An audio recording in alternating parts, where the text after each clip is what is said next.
before battle, I don't like the closeness between the Philistines and the Israelites. It was a major valley split.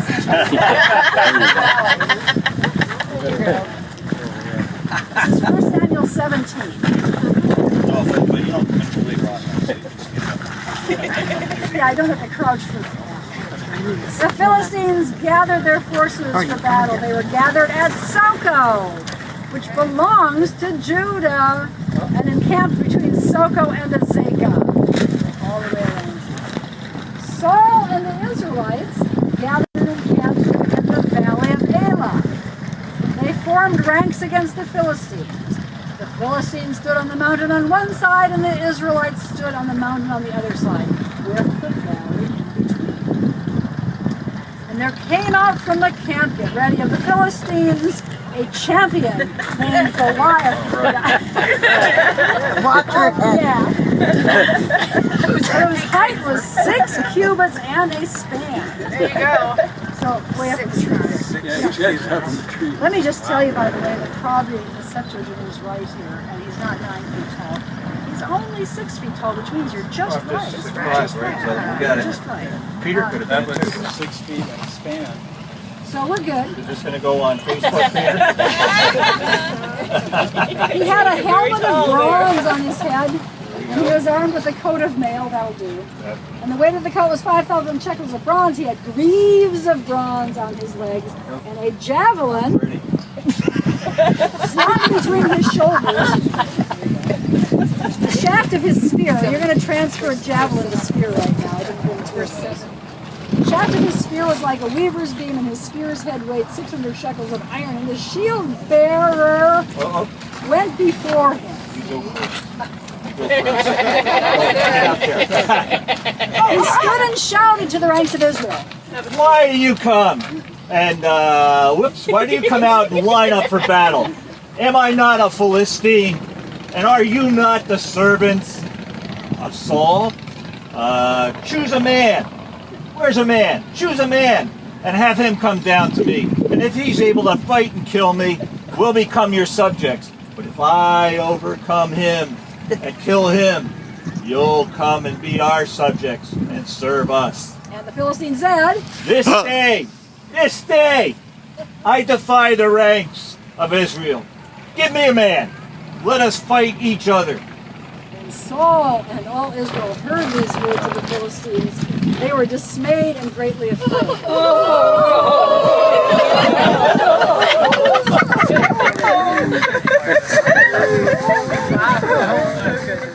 Boy, you can't pay money for this kind of stuff. Intervals. Who should have been out there fighting with them? Saul. Because he's a head taller Than right? everybody. Yeah. Now David was the son of an Ephrathite of Bethlehem in Judah named Jesse, who had 8 sons.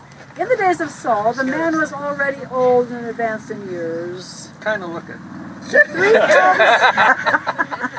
The 3 eldest sons of Jesse had followed Saul to battle. The names of his 3 sons who went to the battle were Eliab the firstborn, next to him Abinadab, and the third Shammah. David was the youngest. The 3 eldest followed Saul. But David went back and forth from Saul to feed his father's sheep at Bethlehem. For 40 days, the Philistine came forward and took his stand, morning and evening. Jesse said to his son David, Take a half bushel of this roasted grain and these 10 loaves of bread, and hurry with them to your brothers into camp. And take these 10 cheeses to the commanding officer. Find out how your brothers are getting along and bring back something to show that you saw them and that they are well. and by the way, another little footnote, this is probably a bribe on the part of Jesse. He's got 3 kids down there fighting. If he pays a big block of cheese to the commander, keep him out of the front lines, probably. The other thing to keep in mind is that as you head up the end of the Elah Valley, and as you head up that Husan Ridge, what little town just happens to be right close to the top of that ridge? Bethlehem. So this is a matter of deep concern to Jesse. So David basically went back and forth. Yeah, he did. Go ahead. Now Saul and they and all the men of Israel were in the Valley of Elah fighting with the Philistines. David rose early in the morning, left the sheep with the keeper, took the provisions, and went as Jesse had commanded him. He came to the encampment as the army was going forth to the battle line, shouting the war cry.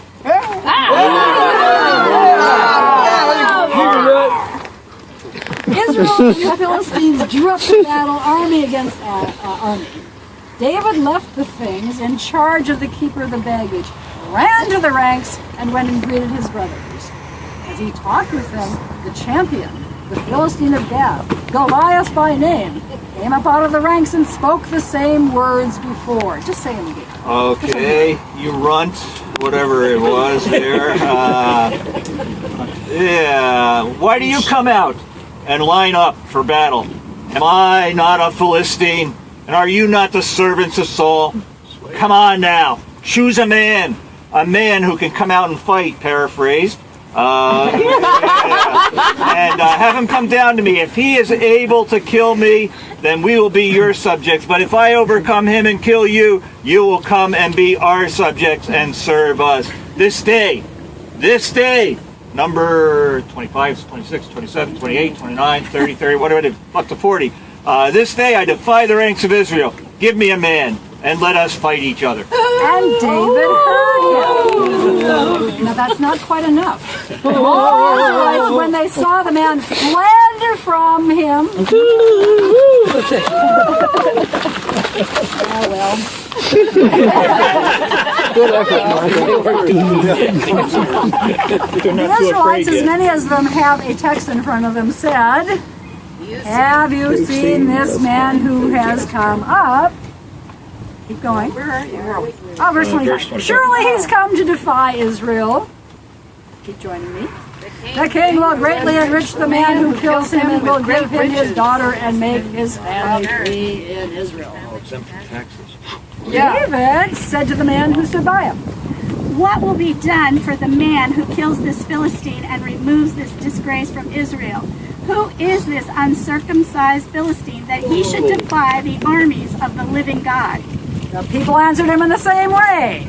So shall it be done to the man who kills him. Good. My Okay. translation says. His eldest brother, Eliab, heard him talking to the men, and Eliab's anger was kindled against David, and he said, Go home. I don't know what he says. Yeah. got a text? Here. Be an Eliab. Somebody be an Eliab. Why have you come down? And with whom have you left these few sheep in the wilderness? I know your presumption and the evil of your heart, for you have come down to see this battle. David said, Now what have I done? Can't I even speak?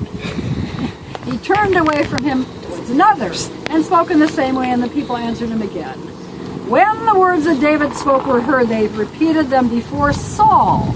And Saul sent for David, and David said to Saul, Let no one lose heart on account of this Philistine. Your servant will go and fight him. and Saul said to David, You're not able to go out against this Philistine and fight him. You're only a boy, and he has been a fighting man from his youth. Got it right. Saul, Your servant has been keeping his father's sheep. When a lion or a bear came and carried off a sheep from the flock, I went after it, struck it, and rescued the sheep from its mouth. When it turned on me, I seized it by its hair, struck it, and killed it. Your servant has killed both the lion and the bear. This uncircumcised Philistine will be like one of them, because he has defied the armies of the living God. The Lord who delivered me from the paw of the lion and the paw of the bear will deliver me from the hand of this Philistine. Go, and the Lord be with you. So Saul clothed David with his armor, helmet, gotta give it up, clothed him with a coat of mail. David strapped Saul's sword over the armor. Oh, we forgot that prop. Oh well. He tried in vain to walk, for he was not used to them. Then David said to Saul,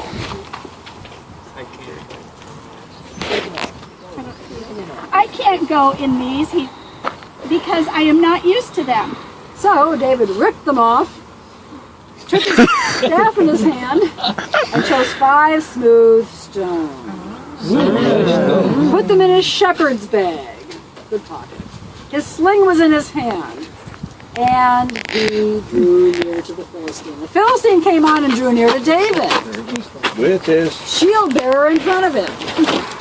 When the Philistine looked and saw David, he disdained him, for he was only a youth, ruddy and handsome in appearance. And the Philistine said, Am I a dog? Am I a dog? Am I a dog that you would come at me with sticks and stones? and the Philistine cursed David by his gods. Come here, and I'll give your flesh to the birds of the air and the beasts of the field. David says, You come to me with sword and spear and javelin, but I come to you in the name of the Lord of hosts, the God of the armies of Israel, whom you have defied. This very day the Lord will deliver you into my hand. I will strike you down and cut off your head, and I will give the dead bodies of the Philistine army this very day to the birds of the air and to the wild animals of the earth, so that all the earth may know that there is a God in Israel, and that all this assembly may know that the Lord does not save by sword and spear, for the battle is the Lord's, and he will give you into our hands. when The battle is the Lord's. The battle is the Lord's. The battle is the Lord's. The battle is the Lord's. The battle is the Here's some Lord's. courage, right? Go get him, David. The Philistine drew nearer to meet David, and David ran quickly toward the battle line to meet the Philistine. David put his hand in his bag, took out a stone, and slung it.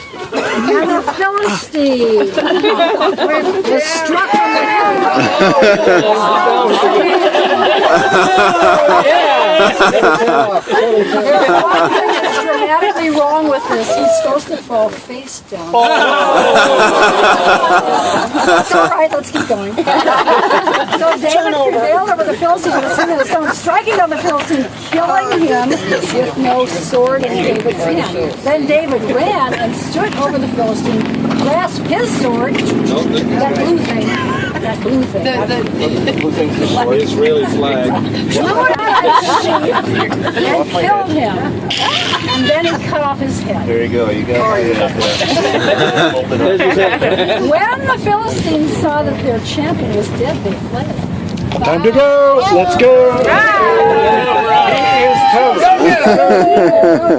Shot and pursued the Philistines as far as Gath and the gates of Ekron, so that the wounded Philistines fell on the way from Sha'araim as far as Gath and Ekron. The Israelites came back from chasing the Philistines. They plundered their camp, which means they got some more iron. There they go. Going the wrong way.